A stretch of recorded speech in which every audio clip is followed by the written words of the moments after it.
हरे कृष्णा। बहुत सारे भक्तों को संशय रहता है कि क्या हम भक्ति में अपराध करेंगे तो ठाकुर जी हमको दंड देंगे, या ठाकुर जी के प्रति कोई अपराध करेंगे तो क्या ठाकुर जी हमें दंड देते हैं। तो इस वीडियो को लास्ट तक आप जरूर देखिएगा ताकि आपको समझ पाए कि ठाकुर जी हमारे अपराधों को क्षमा करते हैं या दंड देते हैं। रामचरितमानस में गोस्वामी जी लिखते हैं, देखिए जो हमारे ऊपर चौपाई लिखा है वो आप भी पढ़ सकते हैं। रहती न प्रभु चित चूक किए की, करत सुरति सय बारहिए की। पहले एक लाइन को समझते हैं, क्या कहते हैं। रहती न प्रभु चित, यानी कि प्रभु के चित्त में क्या नहीं रहता है, चूक किए की। चूक यानी कि भक्तों को गलती किए की, चूक मीन्स गलती, अपराध, यानी कि कोई हमसे चूक हो जाए। तो कोई हमसे चूक हो जाए तो भगवान क्या करते हैं, रहती न प्रभु चित, प्रभु के हृदय में वो चीज रहती ही नहीं है। फिर आगे क्या कहते हैं, करत सुरीति सबारे ही की। अगर हम कोई करत, करत सुरति, सुरति मतलब शुभ कोई कार्य, यानी कि भगवान की भक्ति करना या किसी अन्य भक्तों को भक्ति में जोड़ना, है ना। सुरति, सुरति मतलब शुभ कार्य, अच्छा कार्य। अगर कोई हम अच्छा काम करते हैं तब भगवान हमको क्या करते हैं, 100 बार ही ये कि 100 बार उसको याद करते हैं कि मेरा भक्त मेरे लिए ये अच्छा काम किया है। समझ गए। तो इससे ये सीख मिलता है कि प्रभु हमको हमारी गलती के हृदय में नहीं रखते हैं, लेकिन यदि कोई अच्छा कार्य करते हैं तो ठाकुर जी हमारे 100 बार याद करके कहते हैं मेरा भक्त ने अच्छा कार्य किया है।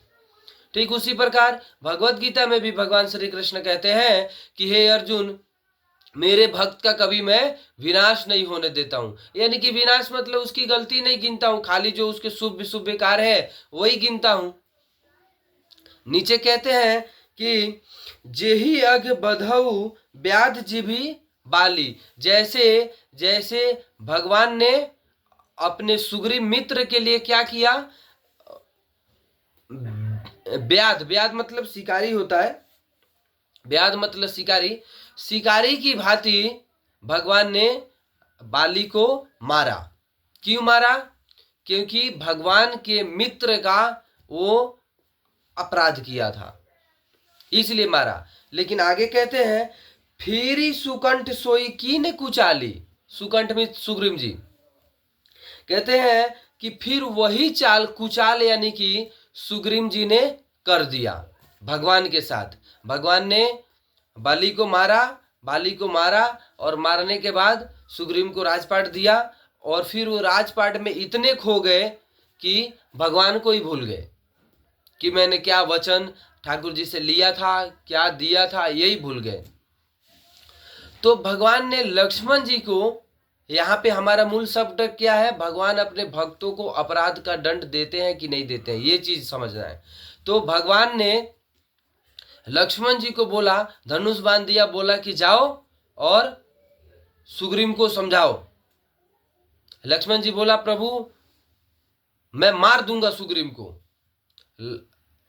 भगवान ने लक्ष्मण जी को निकट बुलाया और समझाया कि लक्ष्मण वो मेरा मित्र है, और मित्र के साथ साथ वो मेरा भक्त भी है, उसको मारना नहीं है, खाली डरा धमका के लाना है। यानी कि कई बार हम सोचते हैं ना कि भगवान ने हमें ये कष्ट दिया, भक्ति करते समय हमें कष्ट दिया, तो हमें ये नहीं सोचना चाहिए कि भगवान ने हमें कष्ट दिया। नहीं, हम भक्ति पथ से उतर जाते हैं तब ठाकुर जी हमें थोड़ा डराते धमकाते हैं, दंड नहीं देते, डरा धमका के सही रास्ते पे लाते हैं। ठीक उसी प्रकार भगवान राम जी ने लक्ष्मण जी को क्या कि सुग्रीव को मारना मत, खबरदार मारा तो, क्योंकि वो मेरा भक्त है, मारना मत, उसको समझा के लाना। वो थोड़ा रास्ते से बिछल गया है, पटरी से उतर गया है, उसको मारना नहीं है, उसको डरा धमका के मेरे पास लाना है, बाकी मैं समझ लूंगा। तो शायद आप लोग समझ गए होंगे कि भक्ति में या ठाकुर जी के प्रति कोई अपराध होता है तो ठाकुर जी हमें डराते धमकाते हैं, दंड नहीं देते हैं, मारते नहीं हैं, हमें डरा धमका के अपने पास बुलाते हैं। जिस डराने धमकाने के लिए हम समझ जाते हैं कि भगवान ने हमारी गलती को सजा दिया है, नहीं, भगवान कभी, यहाँ पे एक आ गया, भगवान हमारे अपराध को हृदय में रखते ही नहीं, हृदय में वो रखते ही नहीं है। और अगर कोई हम शुभ कार्य करते हैं तो 100 बार याद करते हैं कि मेरे भक्त ने मेरे को याद किया है। हरे कृष्णा।